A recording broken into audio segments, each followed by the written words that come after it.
In the beginning. Yeah, so I'm in Branson. That was also a very huge chapter of my life, and yeah, so the reason we got here, okay, so I talked about, let me close that, Salt Lake, and then, yeah, so after Salt Lake, I ended up going back to San Diego. I was convinced that having family near me would be better for me and my children.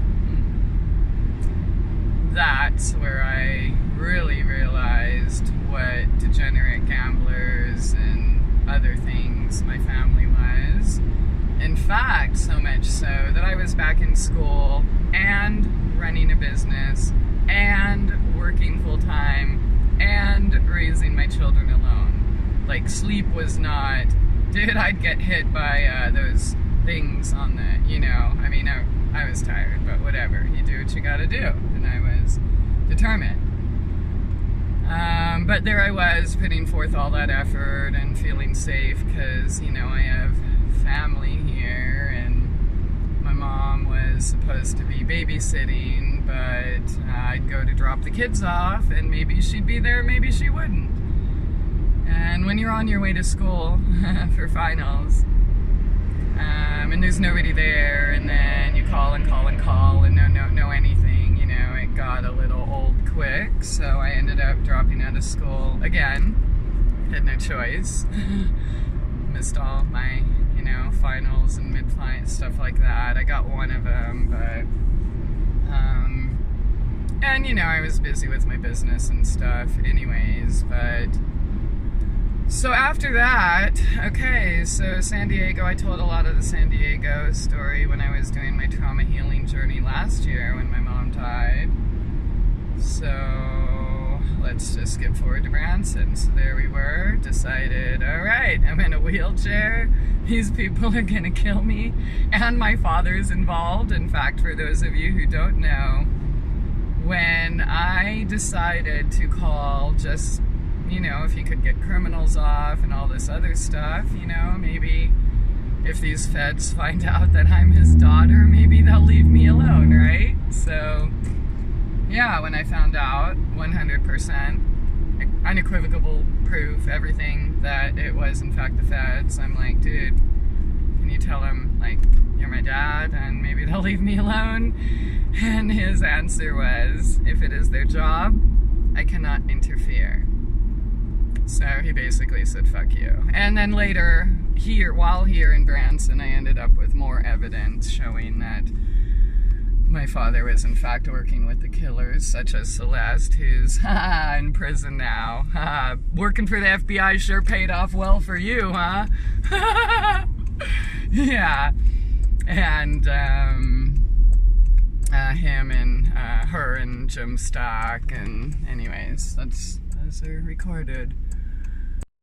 Right out of their own mouths.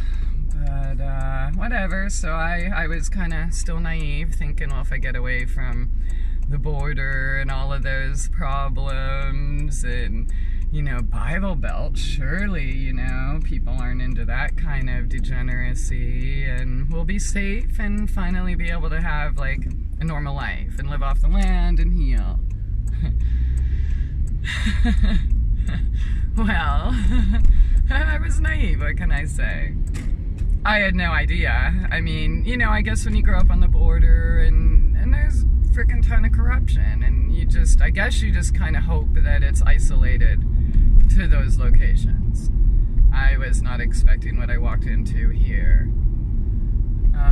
which was the exact same thing, but people being trafficked from multiple countries, not just Mexico when we were on the border. And technically they weren't all from Mexico, but that's where they took them, from across the border into San Diego. And by the way, for those of you who don't know how all this works, it goes the same both ways. So for example, when they kidnap the Mexican girls and bring them up to service the migrants or whoever in San Diego, they're doing the same. They're kidnapping the American girls and bringing them down there for all of these other, like, Mormon type camps and other religious type camps. And yeah, they're trafficking the American girls down there too. And then here, they're trafficking them from everywhere, under the guise of all these unfilled jobs.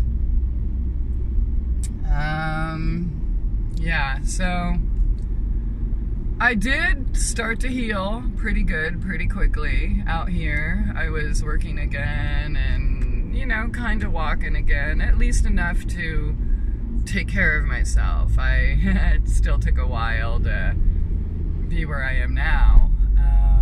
But, I mean, well, yeah, obviously. But, yeah, so we homeschooled and just tried to have a good life. I'll drive by some of the places I lived, we lived.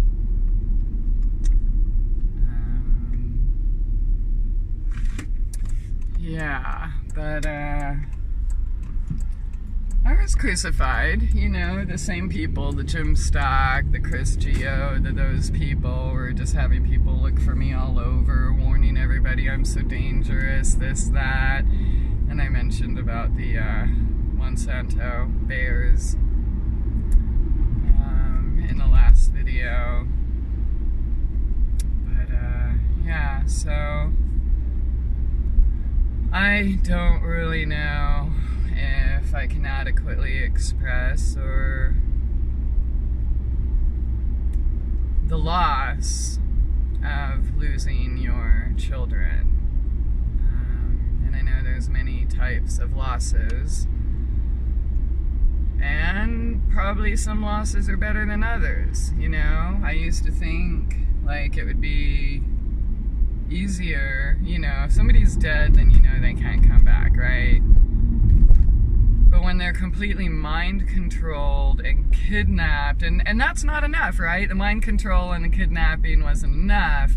I had to be completely crucified and slandered on top of it, and ostracized, and, you know, everything else. And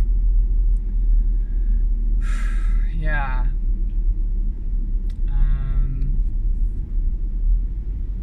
It's not been an easy walk, and I don't think I will ever be able to express the pain and loss, but I'm here facing it and going to deal with feeling it instead of brushing it aside so I could make it another day through work or make it another day through whatever.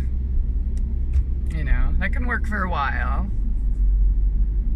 And sometimes it's necessary, right? You know, pick up the pieces and save your, you know, I had to save myself, yeah. There. Yeah. But it's incomplete without going through the trauma. So when we got here, we were all feeling so elated. We couldn't believe, you know, that we actually made it and that we had a chance. And you know, it was definitely a little bit different than San Diego, but the Ozarks were nice and sweet. I really appreciated that people were pretty badass out here. And what I mean by that is they did shit for themselves. It's not like frickin' Southern California where all the guys spend more time in the mirror than the teenage girls. You know, I mean, dude, my mom used to tell me, oh, who cares if he has enough money? It doesn't matter that he doesn't know how to change the oil, or I'm just like, dude, give me something to respect, okay? Sorry, I don't respect people who don't do anything for themselves. I just don't. Sorry, I don't respect dependent little give their power awayers. And here, people did shit. They grew food, they built shit, they fixed cars, they, you know, they didn't just throw everything away or hire a slave or, you know, we were the slaves, and it was great. we had pride, and a lot of these people do. A lot of them don't, too. You know, none of this is, 100%. I'm just sharing with you my experience and what we saw and what we really enjoyed and what enticed us. But yeah, the water everywhere, which you can't see because I have the camera facing towards me, but I'm thinking, wow, this will be a great way to learn how to fish and learn more, step up my learning in the wild edibles department and things like that. Before I knew it, I was helping a lot of people. I had already healed myself, and I was helping others. The radio show was going up and up and up. Again, I was surrounded, though. I just didn't know. I just thought that it was all normal and organic, and yeah. Then, my children got kind of lonely.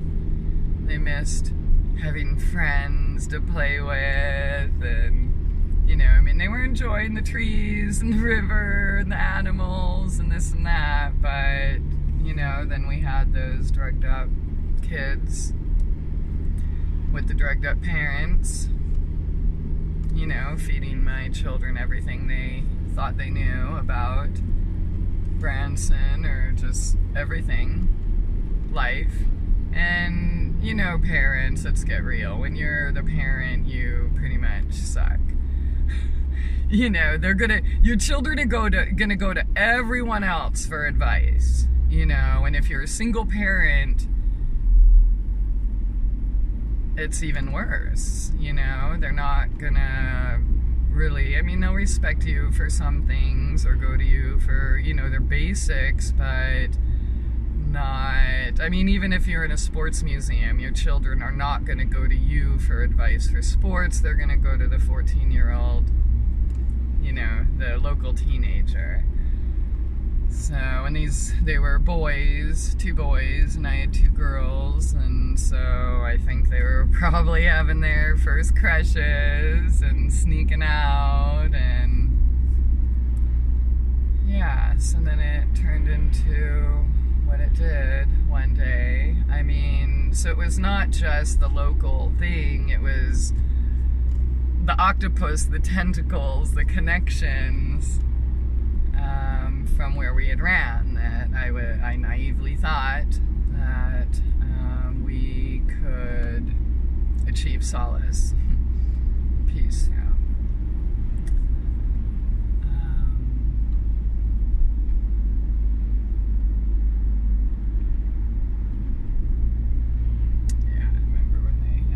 See anything I'm looking at, so I think this was the first place I lived that didn't have pizza delivery, right? I just kept getting further and further and further out to the country, and now I'm just still gonna keep getting further. But yeah, it was the first time, so it was kind of a cool experience. And then they built this grocery store here, which was kind of helpful.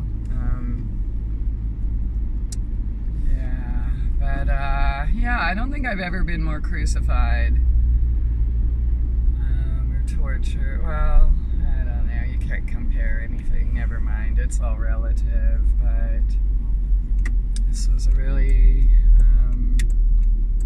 instrumental time in my life, and so there I was, struggling with trying to break through the programming my own, and also trying to, oh yeah, sorry kids, Abraham Lincoln didn't free the slaves. Like when they were going to school and they'd learn all this stuff, and I'd ask them, oh, what'd you learn today? And they'd tell me like another lie, and I'm like, oh crap, okay. So that's why we decided to homeschool, because realistically, man, you can't bitch about the result if you're not taking responsibility. You can't be like, oh beast, do me a favor and just cut off your arm just for my kids, because we're special. I'm just a little bit too busy now. That's not gonna happen. We have the power to change everything by taking responsibility for ourselves, for our families, and I'm sorry, fuck your excuses. If I could leave San Diego in a wheelchair as a single mother to look for something more affordable and feasible and clean. So can you. So can you. I'm not buying all of these stupid excuses. I had them all, and I broke past every single one of them and found out they were all bullshit. Yeah. And I know you don't want to, right? It's too comfortable right now, or I don't want to end up like her, I don't want to struggle like her, or blah, blah, blah, blah, blah. But then you have no right to bitch. You have no right to bitch about the beast that you're feeding. Some of us, very few, granted, of us actually live our word. I know, authenticity, it's really weird and uncomfortable. And so we have to be burned. But again, don't fucking bitch about the state of affairs of anything if you're not standing up and doing anything about it. Yeah, I was crucified. Yeah, my children were kidnapped. Yeah, whatever. But what would have happened if that didn't happen? I would have been, like, willingly contributing to a fucked up system, to fucked up drugs, to poisoning my fucking children. I mean, at least I can sleep with myself. I don't have any of that wishy-washy, oh, I wish I would have, or, oh, no, because I didn't do that. Yeah, okay, I got my ass kicked. But I have my pride, I have my freedom, I have my self-respect. Is that not what life is about? Like, if you don't have your own respect, whose respect do you think you deserve? Name one person who's sold out that's happy with the result. Name one. No, your check is not more important than anything. Nothing is. And it's all overcomable. So enough of that. Speaking of bitching, I can bitch too. But you know what? I have a right to, because I live my word. I actually practice what I preach. I do. You know, and as I mentioned in that other video, the reason things are worse today is because you didn't stand up when I was the only one standing up. So whatever. It's just the way it is. Yeah.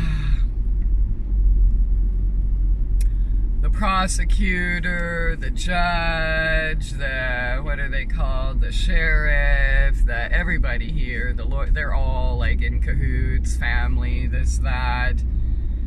I forget what the stats are now, but it's in all my old blogs, but it was something ridiculous. Like, this county, Taney County, has like the highest incident of child kidnappings from the state. In fact, even an ex-prosecutor went and exposed it and talked about how much higher it was here than everywhere else, and of course all the kickbacks and this and that. But Child Protective Services, or Department of Children and Family Services, is definitely not about servicing or helping, assisting your family. And the healthier your children are, the more at risk you are. My children were healthy. They weren't drugged up. They were beautiful. They were smart. And so children like that, they get a lot of money pushing them through the system. That's why the children who are truly abused, like, you know, that have urine and feces all over them and bruises and their head down in the sand and clearly traumatized and scared and drug addict parents, they don't get taken. Why? Can't sell them. Yeah, truly abused children do not get fucking taken. And you know what? Abuse. Tell me.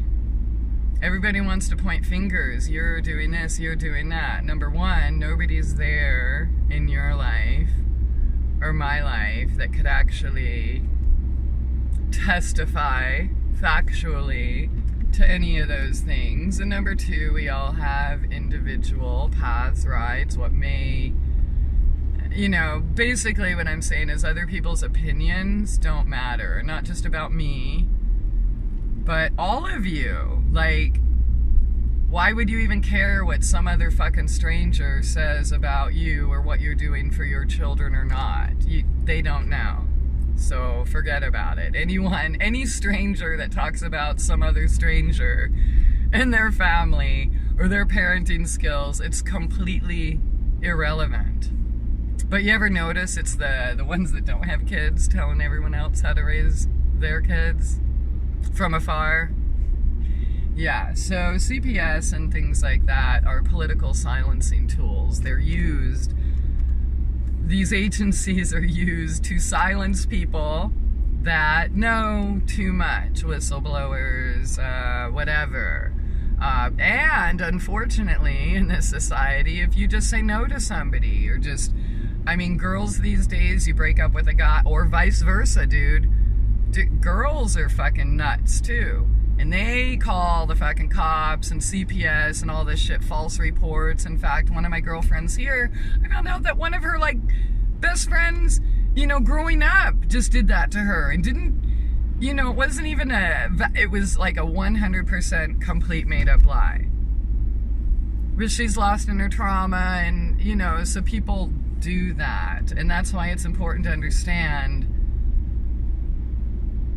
you can only see what you are. So those people going around pointing fingers about everyone else, they're telling you who they are. Now that we got that out of the way, oh, it looks like I'm gonna be going down this beautiful place here soon. So my landlord had 800 acres, and we really, really, really thought we found heaven. It was an old timeshare resort, because that's really big around here. And it wasn't being used, but some of the apartments within it were definitely livable and stuff, and yeah, it was great. But then, you know, there's that time when your children start turning, you know, they talk about the terrible twos, dude. The twos are the easiest you'll ever get, okay? And then it gets like super, super cute and everything. But then, you know, when it comes into like starting your period and 11 and 12-year-old, dude, my 12-year-old was a giant, and she'd beat the fuck out of me. And I was in a wheelchair, like, hauling off, and so, whatever, again, if you don't have kids, you don't understand, and you have no right to speak. But, yeah, 11, 12, 13-year-old girls, that's tough. And it's normal, though. It's normal for children to rebel. Your mom's the devil, your dad's the devil, you know, whatever.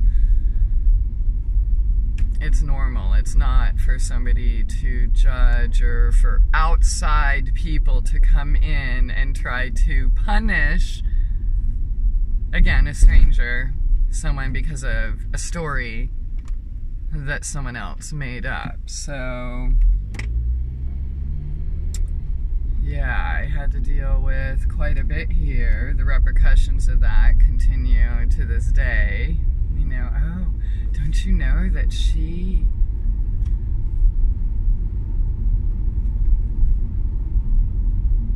Home sweet home, here we are. I'm driving up to the place that that happened at. So I'm upstairs on my show, Dr. Betty Martini. And, yep, I walked in my outside fence. Walked in the front, the porch door, and right in the front door. That was it. Who knew that day was gonna pretty much be the end of my life as we knew it. The rest has been trying to regain my footing. A lot. The first few years was just even, I mean, yeah, it's all been about figuring out who I am, because you don't know who you are, right? You're brought up, you know, good little slave, then you don't know who you are, then you think you do because, well, I'm a mom, right? That becomes your identity. And then that gets ripped away in an instant. You don't, oh shit, well, who am I now? I have no fucking idea. Like, everything about my life at that point was, you know, built around me being a mom. That wasn't the case anymore. set out on my journeys to find the answers that I needed to find. I wasn't getting them anywhere else, wasn't getting them in radio, wasn't getting them with all the spiritual gurus and experts and all the, bullshit that I, had on the show. Wasn't getting it from books, wasn't getting it from anything. I got my answers from nature. I got my understanding from nature. I started to become okay with realizing that, you know what? My children aren't my children. I don't own them. I don't own anyone. No human does. And I started to become okay with realizing that we all have different paths, and they're our own unique individual path. It's criminal to try to change somebody else's path or put them on something else. We've become the land of the clones, pretty much, right? The army of the clones. But yeah, it's been a really, really, really, really hard acceptance, because your children are your children. They're your sweet little angels, and there's nothing more beautiful and precious and fulfilling. There's also no void deeper.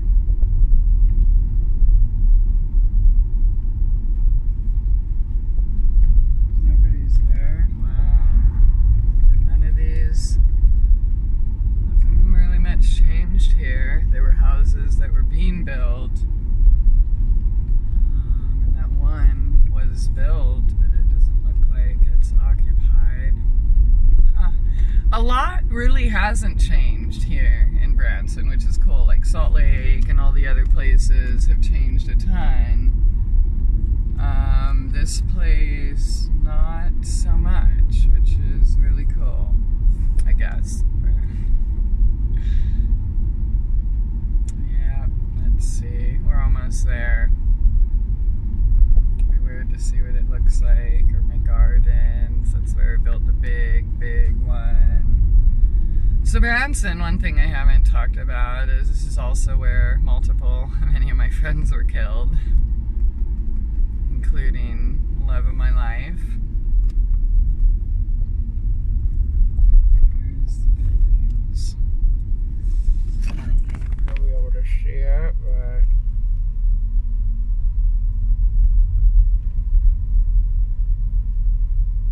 not gonna turn in right now.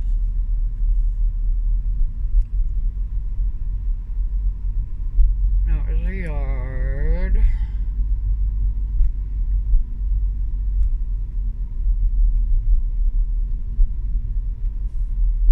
And going down to the water.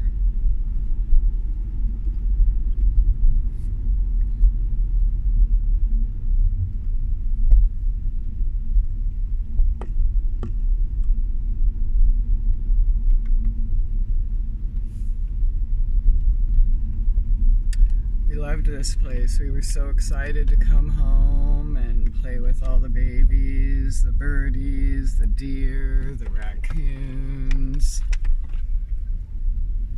We were so excited. We found heaven. We thought we were safe. Yep. We thought we had found paradise. We thought we had found home. And it's just another illusion.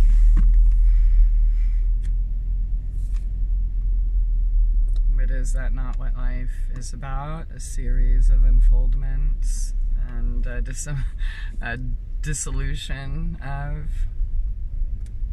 illusion.